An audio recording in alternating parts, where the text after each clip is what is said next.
of course, Bernie Sanders has always been a strong and consistent voice for these issues.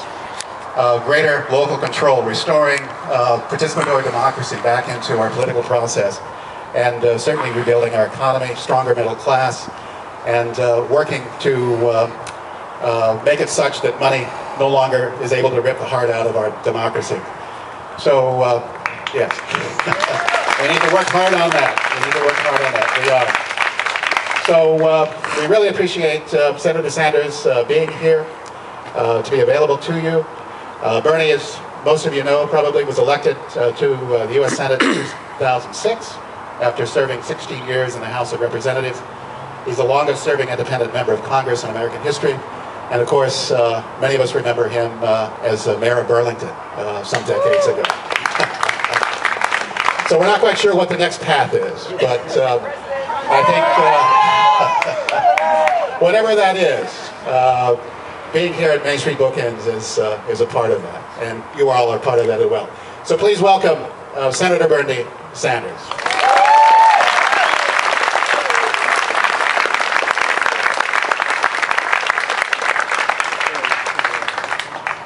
Let me begin fixing the microphone. Let me thank Neil and Catherine for helping to put on this event, and thank the Dynamic Bookstore for all of the great work that it does. And most importantly, let me thank all of you for coming out today. This is a great turnout. And as Neil indicated, what we are trying to do here in many parts around the country is to kind of restore American democracy. And what we're going to do today, and after I finish we'll take questions and I'll try to give you good answers. What we're going to try to do today is to do something that does not happen often enough in the United States, and that is to, in a serious way, discuss the very serious problems facing our country. And more than anything that I can think of, that is exactly what we have to do. And serious issues cannot be dealt with in 5-second sound bites. They can't be dealt with in 30-second TV ads. We need some serious discussion, and we need meetings like this in 50 states around the country, where people are coming forward and say, look, these are the serious problems facing our country. How do we go from here to there? How do we bring people together? So I want to thank all of you for coming out as well. The essence of my remarks are going to be to tell you what you already know, and that is that this country today faces some very, very serious problems, and probably more serious problems than we as a nation have faced since the Great Depression. And if you throw in climate change, they may be even more serious. And I think that old-fashioned politics, I think the politics of big money dominating what goes on in Washington, the old status quo is not good enough. In my view, and I say this very seriously, we need a political revolution in this country. Now, everything being equal, we're going to have an election in November. This is the dynamic of that election. What the pundits tell us is that 60% of the American people are not going to vote. 40% will vote. And when you're talking about 60% of Americans not voting, what you're talking about is 70 or 80% of low-income and working people not voting. You're talking about 70, 80% of younger people not voting. And at the same time, as the vast majority of the people don't vote, you're also looking at a situation where the Koch brothers and other billionaires will be spending hundreds and hundreds of millions of dollars to elect candidates to protect the interests of the wealthy and the powerful. To my mind, people did not fight and die for a democracy where huge numbers of people don't vote and billionaires buy and sell politicians. That is not the democracy that we believe in, and that is what has got to change. There was a poll that just came out the other day reaffirming another poll. And that it says that in terms of political consciousness, over 60% of the American people today cannot name the parties who control the U.S. Senate, Democrat, party that controls the U.S. House, Republican. 60% of the American people don't know who does that. So we have a lot of work to do in terms of educating and organizing American people with the goal of making sure that what happens in government represents the needs of the vast majority of our people and not just the 1% and their corporate sponsors. That's what we have got to do.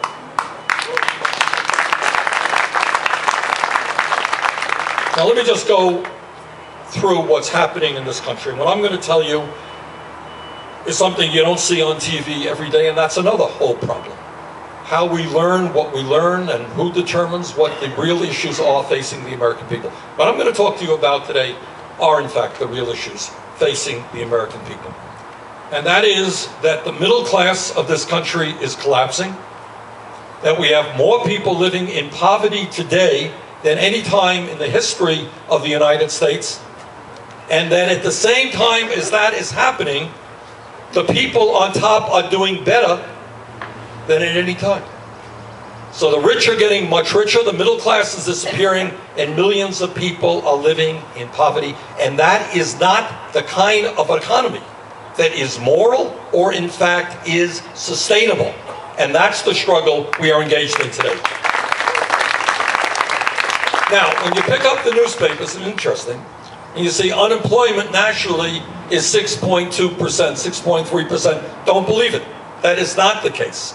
Real unemployment in America today is close to 12% when you include those people who have given up looking for work in high unemployment areas, and more importantly, those people who are working part-time when they want to work full-time.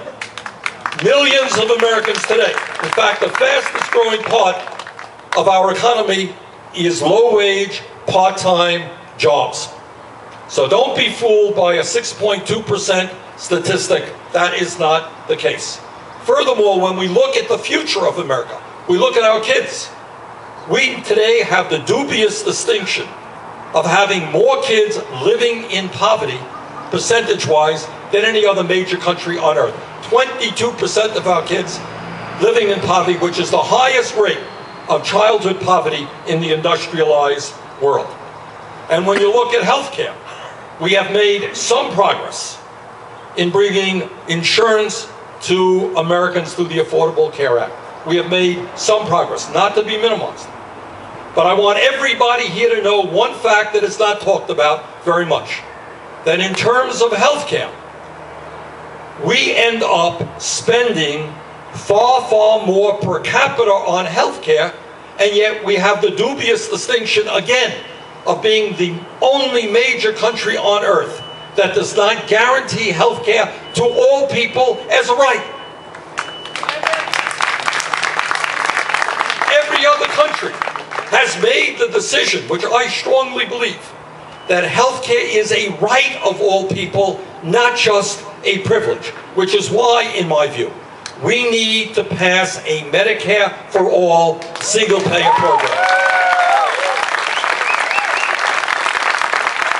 And by the way, I hope very much that my state of Vermont will lead the country in that direction, and we look forward to New Hampshire not being far behind.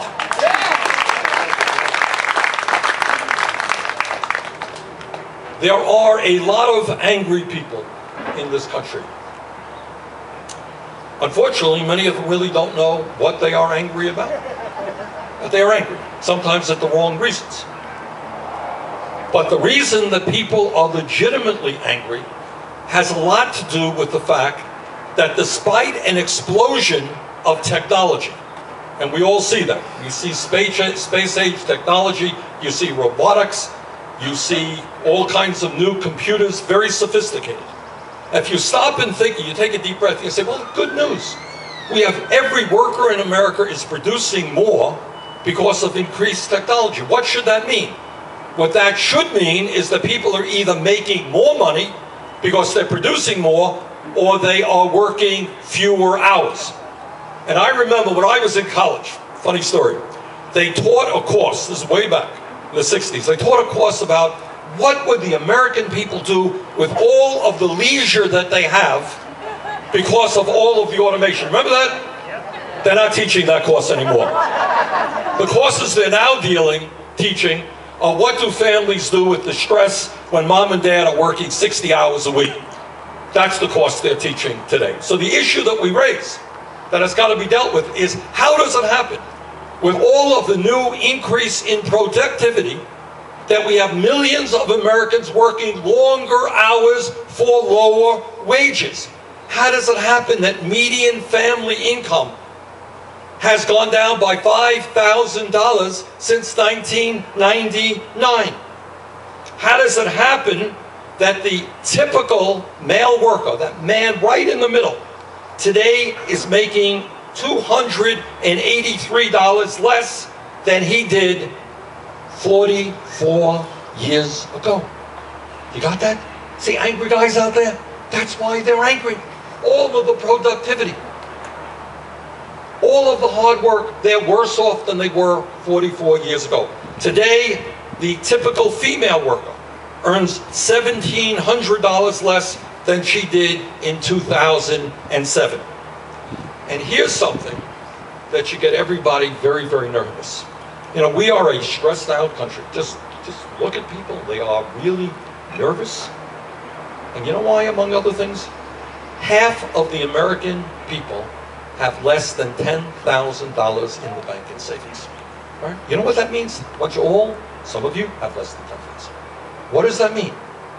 That means you are an automobile accident away from disaster.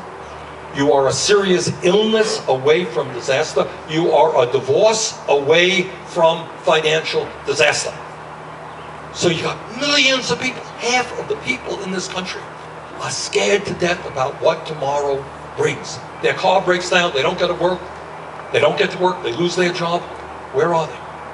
That's where we are in America today. Now, when you talk about the economy and why the middle class has collapsed, there are a lot of reasons for that. But let me suggest one of them to you, which is certainly not talked about in the media at all. And that is our disastrous trade policies, which have resulted in the shutdown of tens and tens of thousands of factories in this country because companies don't want to pay wages that Americans need here in this country, and they prefer to go to China, Vietnam, and other countries.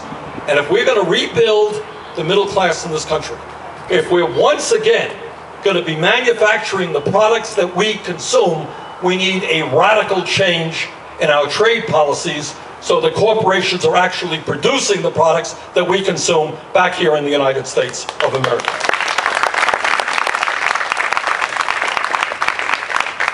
"30, 40 years ago, the largest private sector employer," and this tells you everything you need to know about the American economy. The largest private sector employer in America was General Motors, making real products, having a strong union, providing decent wages and decent benefits. Today, the largest private sector in America is Walmart. Low wages, vehemently anti-union, importing most of the products that they sell to us. And that one paragraph, that one example tells you everything you need to know about what's happened to the American middle class. But let me tell you some other things important to know. Not so many years ago, the United States was the leader in the world in terms of our people being well educated. More of our people had gone to college, higher education, than any other country. Today, we are in 12th place. And when you talk about a competitive global economy, what does it mean that we are in 12th place and falling in terms of the percentage of our people who have a college degree? That does not bode well for the future. Today, there are hundreds of thousands of bright young people who have the desire and the ability to go to college, but they can't go to college because of the outrageously high cost of higher education. And then you have those people in New Hampshire and Vermont who have got a higher education, and they are now saddled with a ball and chain around their necks with outrageously high student debt. And we had a press conference just a few weeks ago in Burlington. And there was a woman there, a young woman, who is a doctor in a community health center in Burlington. You know what her debt was? $300,000 for the crime of going to medical school. Talk to dentists, 250,000. Talk to people who are going to graduate school, 150, 200,000. Our job is to make it easier for people to go to college so that we have the best educated workforce in the world, not to make it difficult or not to strangle them with debt.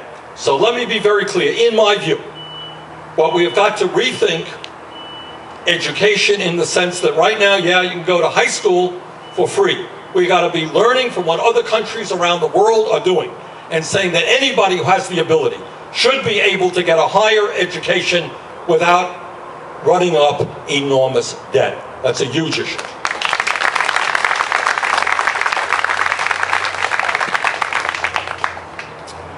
Now, I've talked a little bit about what's happening to the working class of this country and to the middle class of this country, but let me just give you another set of realities. And that is that today, the United States has by far the most unequal distribution of wealth and income of any major country on earth, and it is worse in America today than it has been since 1928. Remember what happened in 1929? Not an accident. So what do we got? Today, the top 1% in America owns 38% of the financial wealth. All right? Who wants to tell me what the bottom 60% own? Any guesses? 2.3%. It is obscene. Top 1% owns 38% of the financial wealth of America. The bottom 60% owns 2.3%. Today you have one family, the Walton family, having about $148 billion. Their wealth is $148 billion. That one family has more wealth, owns more wealth than the bottom 40% of American families. Got that? One family owns more wealth than the bottom 40% of American families. Now, the issues of income and wealth inequality, first of all, are a moral issue. Are we comfortable living in a nation where so few have so much and so many have so little? Is that really what America is supposed to be about? We were once the envy of the entire world. My father came to this country at the age of 17 without a nickel in his pocket, as did millions of other people, because they looked at America not only for its political freedoms, but also because of economic opportunity, because the country was based on a strong middle class. Morally, are we comfortable as a nation when we have seen a huge increase in the number of millionaires and billionaires in recent years, at the same time as the middle class disappears and we have the highest rate of childhood poverty in the industrialized world? And I think we're not comfortable. Whether you're conservative, progressive, whatever, people are not comfortable with that economic reality. But morality is not the only issue here. It is an economic issue in this sense. 70% of the economy of our gross domestic product is based on consumer spending. When you spend money in this bookstore or that grocery store across the street, you create jobs. 70% GDP, consumer spending. What happens when tens of millions of Americans have nothing to spend? We do not create the jobs that we need. And every economist understands this. So unfair, grotesque inequality in terms of income and wealth impacts the economy. But here's the other thing that it does. It impacts our political life. Because the billionaires of this country, whether it's the Koch brothers, whether it's Sheldon Adelson, whether it is other billionaires, they're not putting their money under their mattress. Last year alone, just last year, the Koch brothers saw a $12 billion increase in their wealth.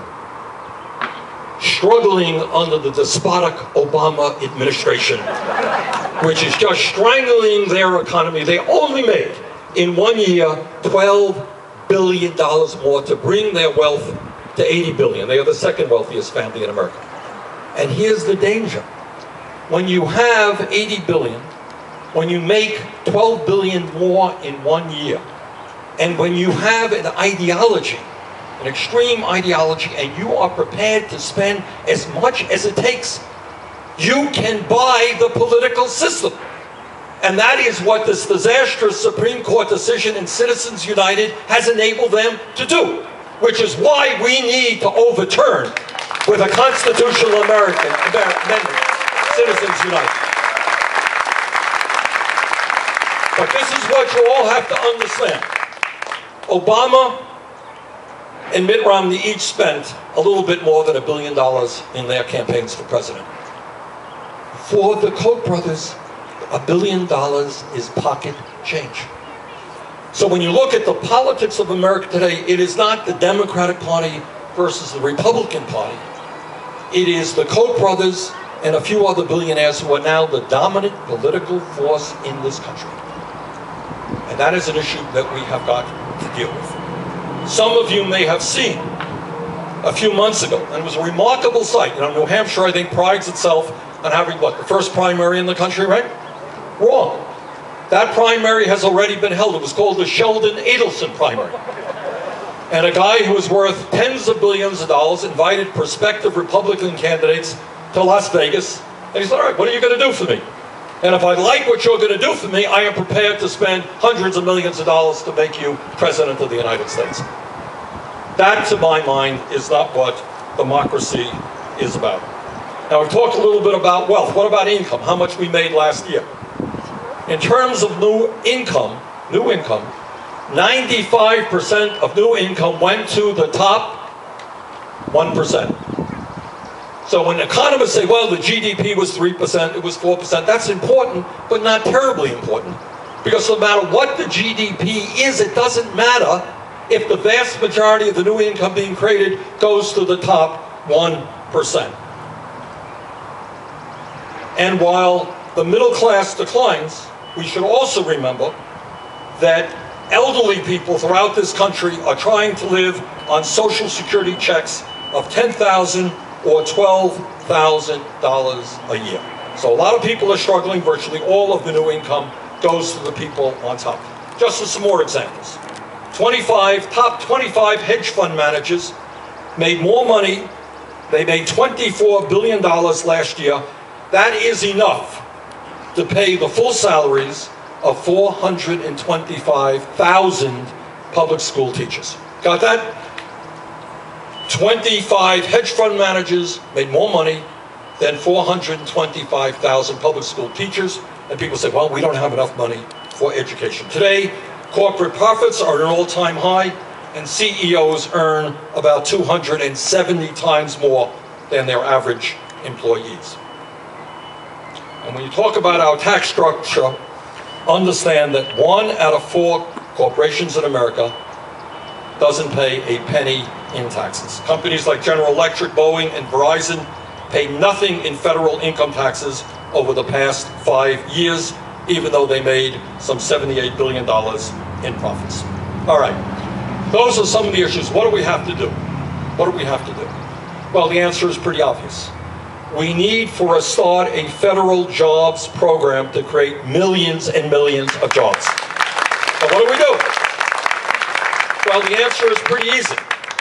In Vermont, I suspect New Hampshire, states all over the country, we are seeing a crumbling infrastructure. What does that mean? Bridges, roads. Our rail system is falling behind Europe, Japan, and even China. Sewer systems, water systems, airports, old schools. We need to rebuild our crumbling infrastructure. And here's an important fact, an interesting fact. When the United States went to war in Iraq against my very, very strong opposition,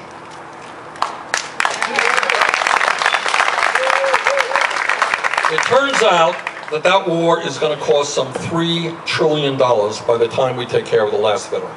$3 trillion. If we spend $1 trillion, and the American Society of Civil Engineers tells us we have to spend a lot more than that to rebuild our infrastructure. $1 trillion compared to $3 trillion for the war in Iraq alone, we will create 13 million jobs. 13 million jobs, of all kinds of jobs. So when those folks tell you that we can't afford to rebuild our infrastructure and create millions and millions of jobs, remind them that not only was the war in Iraq wrong for 100 different reasons, but they forgot to pay for that war. And if we go to war without paying for it, we can certainly rebuild our crumbling infrastructure and create the jobs we need.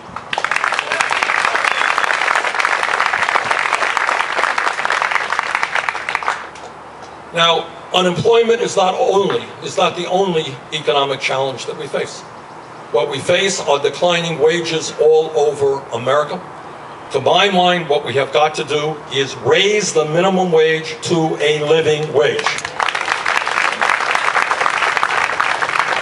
As some of you know, there was a bill that came before the Senate a couple of months ago calling for a $10.10 an hour minimum wage. I'm happy to tell you, by the way, my state of Vermont has gone higher than that. But even 10.10, we should not kid ourselves in thinking that that's not enough. Out in Seattle, they've raised the minimum wage to $15 an hour over a period of years. Bottom line is that the minimum wage in this country has got to be a living wage. If you work 40 hours a week, you should not be living in poverty.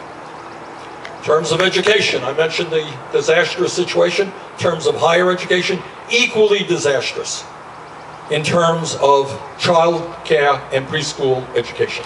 You're a working mom, working dad, you want to make sure your kid has good quality child care. Today, it is unaffordable. Meanwhile, workers in child care make starvation wages. We have got to understand that taking care of the youngest among us is the most important thing that we have to do. So when we talk about expanding education, every parent in this country deserves the knowledge to know that when he or she sends their kids to childcare, it is going to be affordable and it is going to be quality, and we create jobs doing that as well. Now here's some good news, at a time of a lot of bad news, but let me give you some good news. And it tells you what we can do politically when we put our minds to it. 2.5, 3 years ago, you turn on the television, you would hear all kinds of Republicans telling us that we needed entitlement reform, which is a fancy way of saying cutting Social Security and Medicaid. All right? Sadly, you would have heard too many Democrats talking about going forward with a chain CPI. Anybody here know what a chain CPI? Again, a fancy term for cutting Social Security. And unfortunately, we have the President of the United States also talking about a chain CPI. Now what happened? A couple of years ago, some of us in the Senate started a group, and I'm happy to tell you I helped found that group, called Defending Social Security. And what we did is made it clear that a lot of the information that people were getting about Social Security was simply not true. Social Security is not going bankrupt. Social Security Trust Fund has some $2.5 trillion in it, can pay out every benefit owed to every eligible American for the next 19 years. Ain't going broke.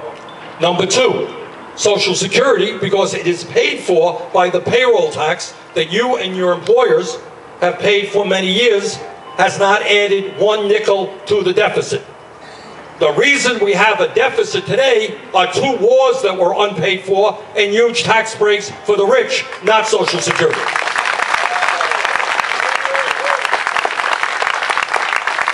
So what ended up happening is we reached out to senior groups, we reached out to the veterans groups, we reached out to disability groups, we reached out to groups all over the country, trade unionists, and you know what happened? We rallied the American people.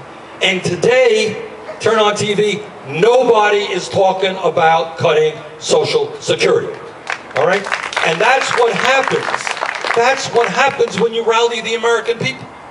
And the one point I want to reiterate today, that there's one thing you learn from my remarks today, is that the views that most of us hold are not minority views. They're not fringe views. Our views are what the vast majority of the American people believe in, the fringe ideology. If you go to the most conservative states in this country, go to Mississippi, go to Oklahoma, and ask the people in those states if they think it is a good idea to cut Social Security, Medicare, and Medicaid, and give huge tax breaks to the rich and large corporations, they will tell you, you are crazy. Nobody believes that except the majority party in the House of Representatives. And our job politically is to rally the American people around an agenda which speaks to the needs of the vast majority, and we are part of the vast majority. So I don't want you to say, well, you know, I have these courageous views and I'm prepared to be in the minority. You are not in the minority. Every issue that I have talked about is what the American people want. It is the Koch brothers and the people they sponsor who are in a very small minority. And our job is to bring the majority together around a progressive agenda.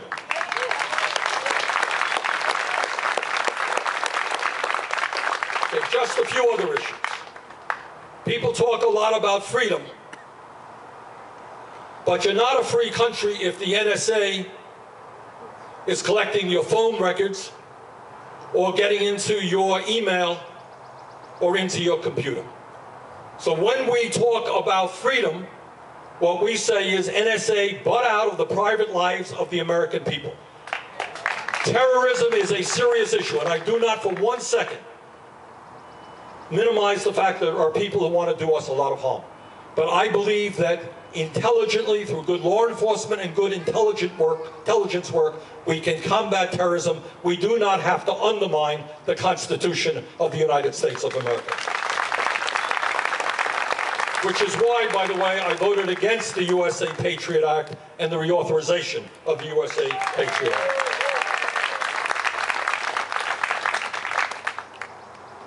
Today, many of my Republican colleagues are telling us that we have to cut Social Security, Medicare, Medicaid, food stamps, but you know what?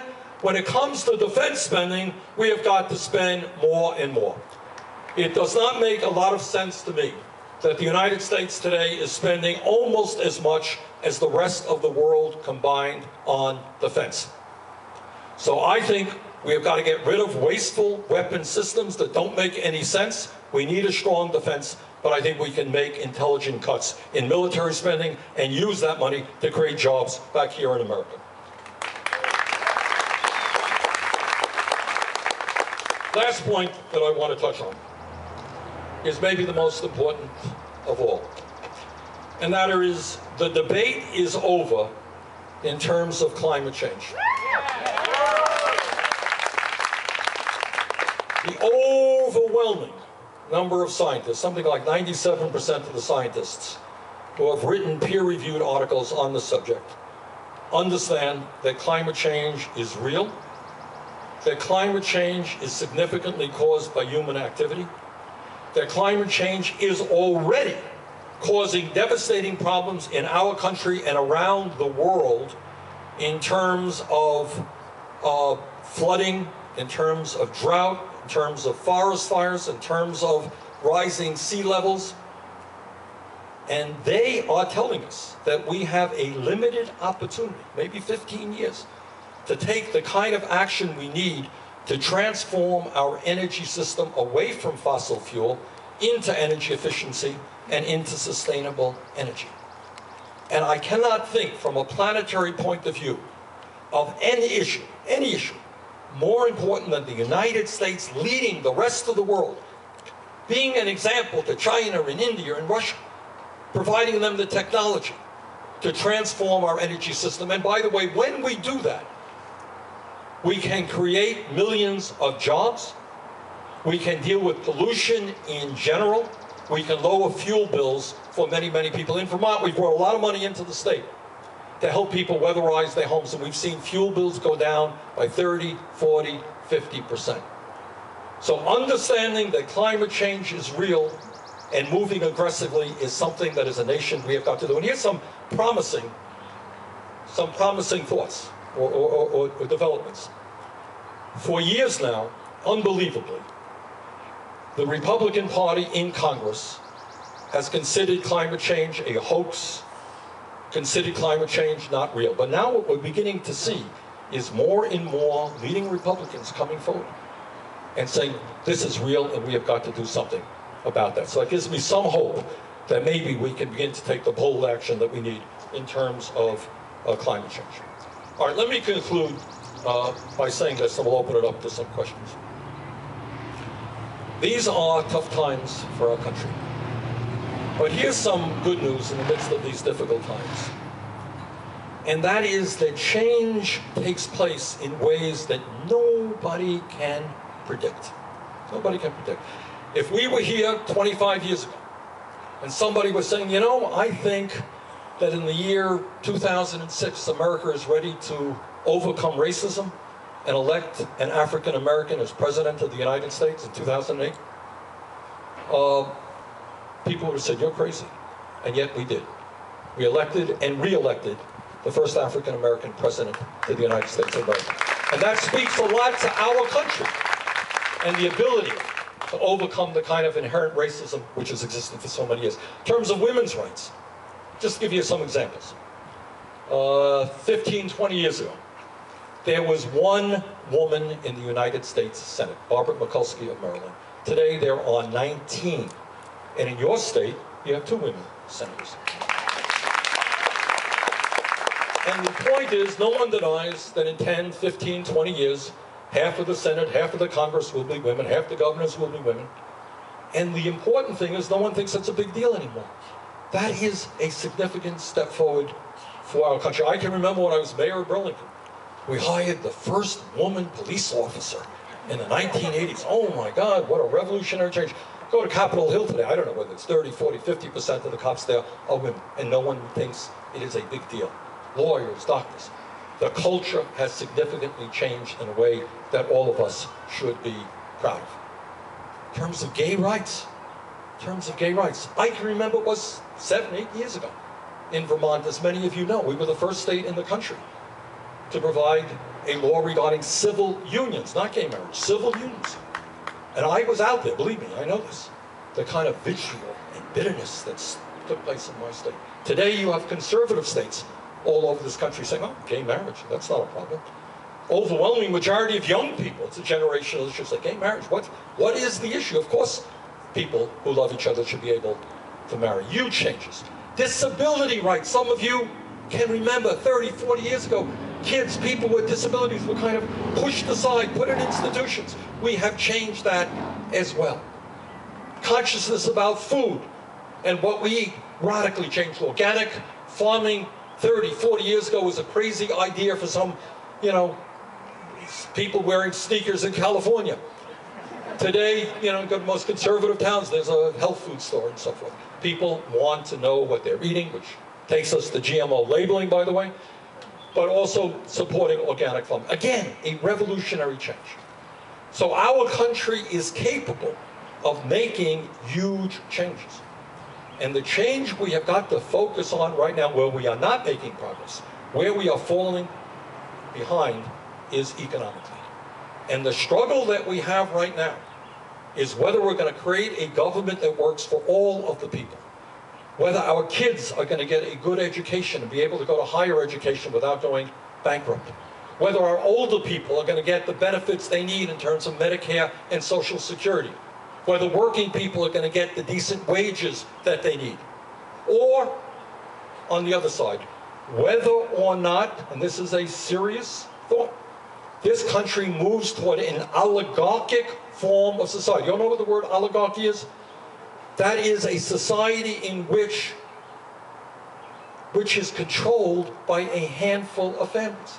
And if we do not get our act together, I fear very much that is the direction that we're going. A handful of families controlling our economy and controlling the media and controlling the political life of this nation.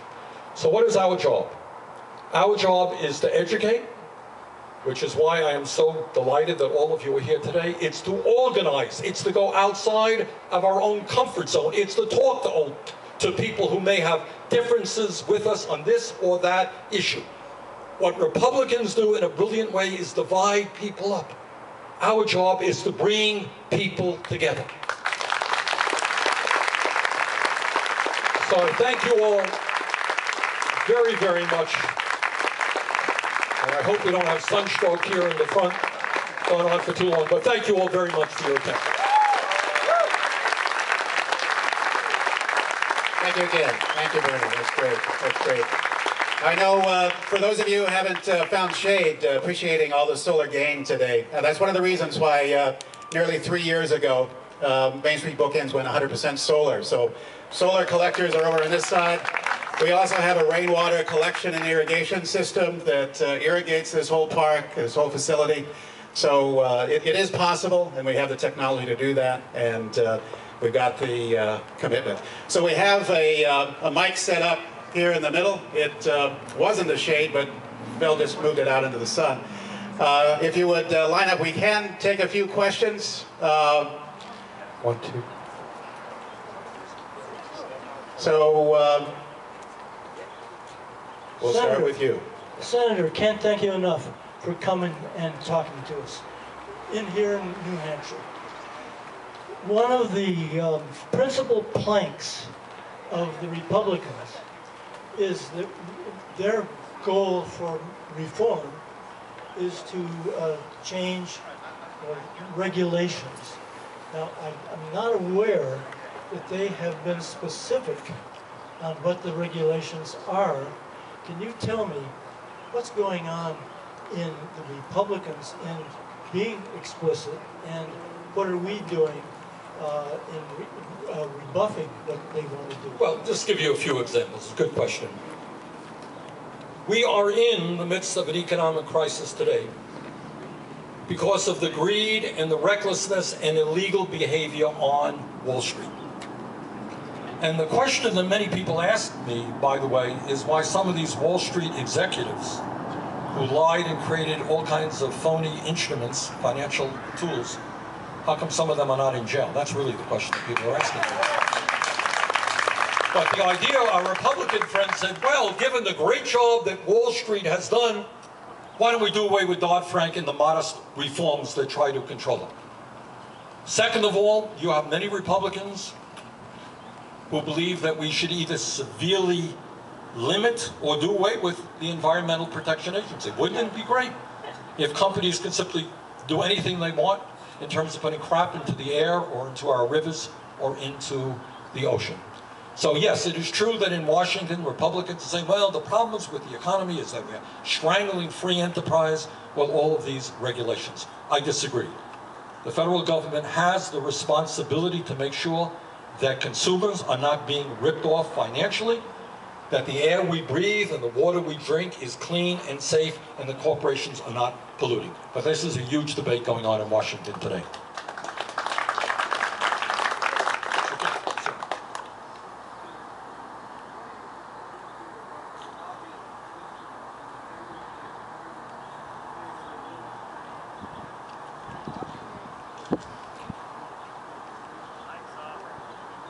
You're talking about gerrymandering.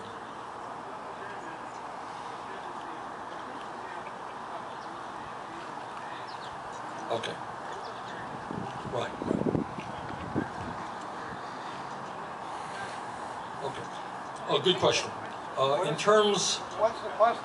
The question is, what should we be doing about the power of lobbyists who, among other things, are creating a situation where products, military weapons are being needed, are being produced that the military acknowledges it doesn't want.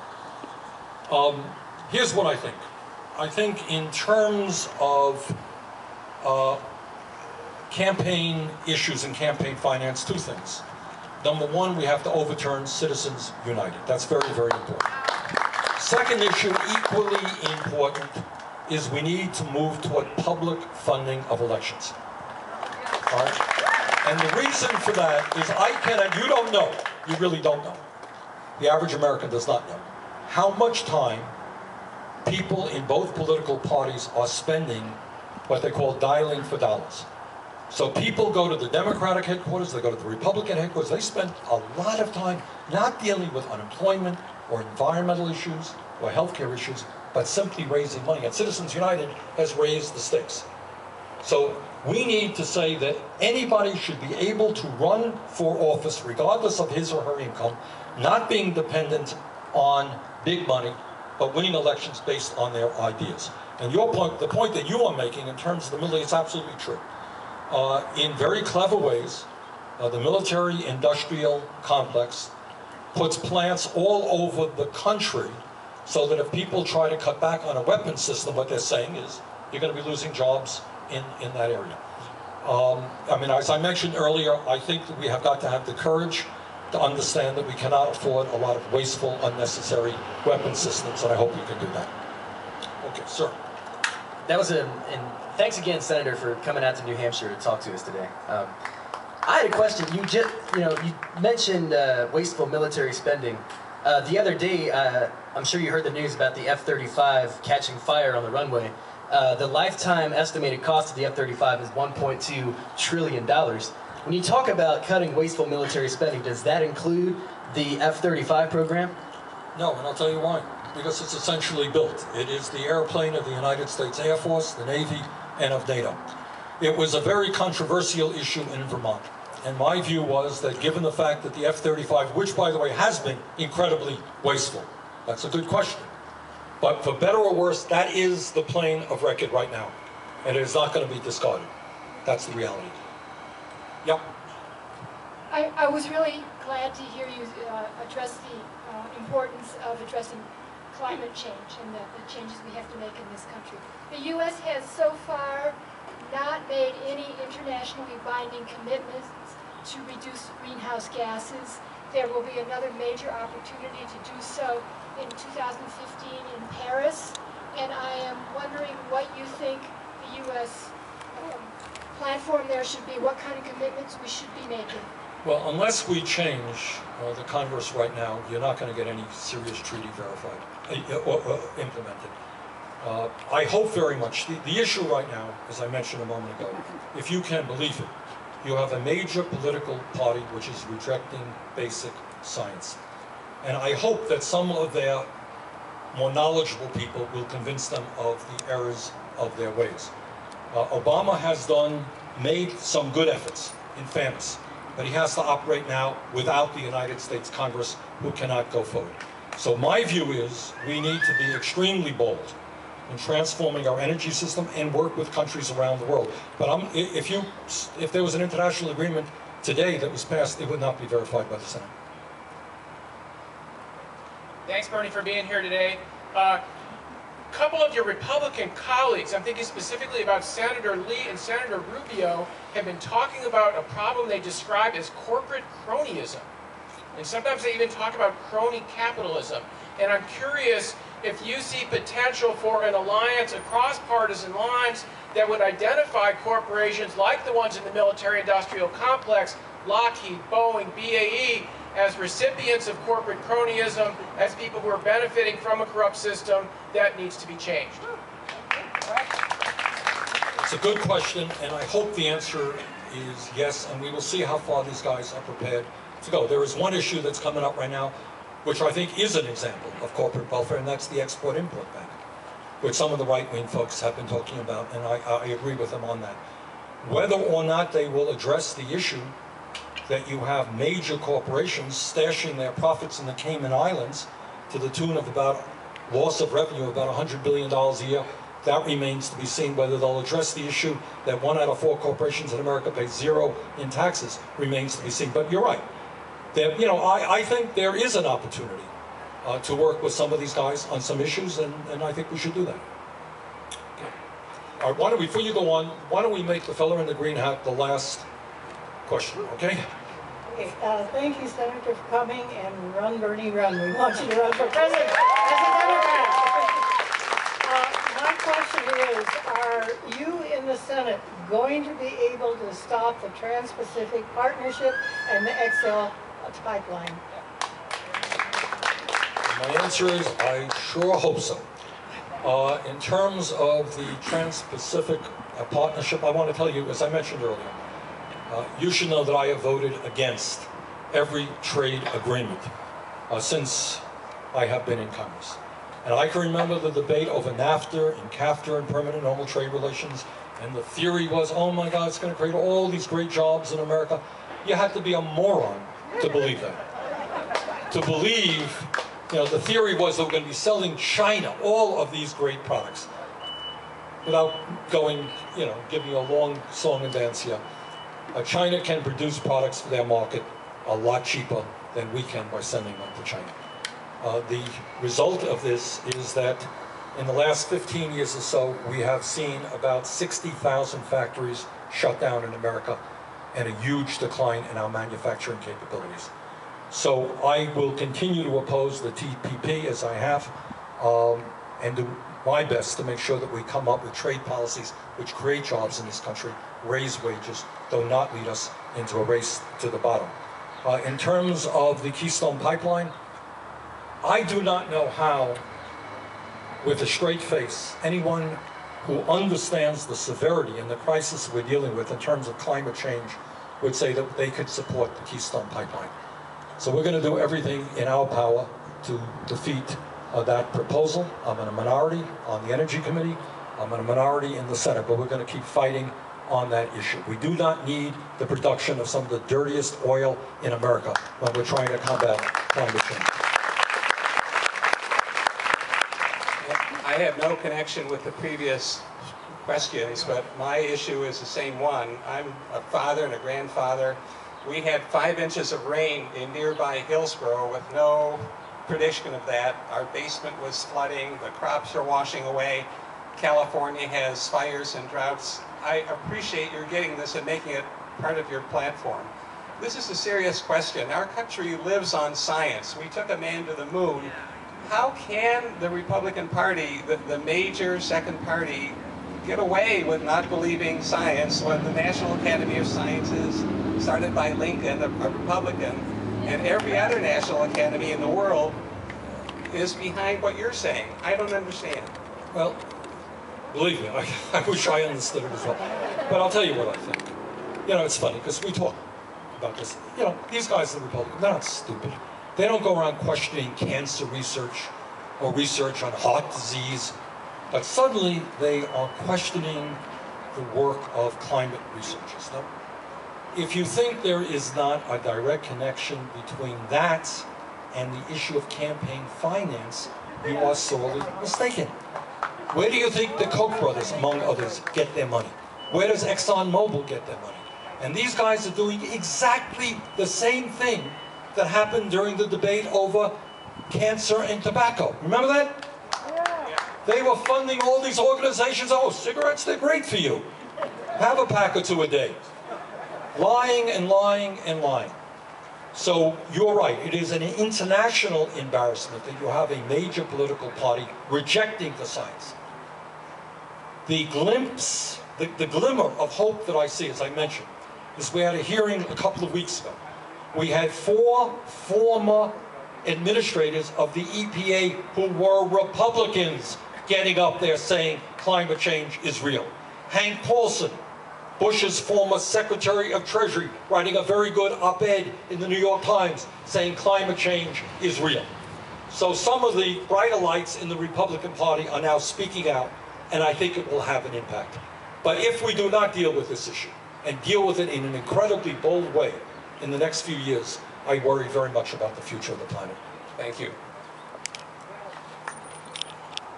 I'm very concerned about the future of public education in this country, and I'm wondering what your position is on the use of public funds for voucher plans and that sort of thing. Short answer, against it. Look, what we need to do is we need to significantly improve public education in America. There's no question about it. We need to adequately fund it. We need to change our views on education. We need to say that intellectual thought, intellectual activity is a good thing. I don't want kids to be made fun of because they are studying. I don't want the heroes of America to be just the baseball and the football players. I'd like some teachers up there. And that we should be proud of those people who have dedicated their lives to educating our young people. So we need a revolution in how we think of education. But I am a strong supporter of public education. And now the Boston Red Sox, next. I support the Red Sox too. Most important. All right, all right. Hi, in 3 years I'll be going off to college, and how are you going to keep me from going bankrupt? Like, how are you... Okay. Right. And his parents. Well, here's what I think. You know, God didn't create public education ending in the 12th grade. That was created a long time ago, when a high school degree was a major. If you had a high school degree, you had an opportunity to make it into the middle class. Today, everybody knows that in many ways people need a higher education. So I think we have to rethink our public funding of education, take it beyond high school, take it to college as well. And you should know that in many countries around this planet, in France and Denmark and many other countries, people go to college, they go to medical school, they go to law school, and you know how much it costs them? Zero. They are investing in their young people, they're investing in education, they are investing in the future of their countries. I think we can learn a lesson from them.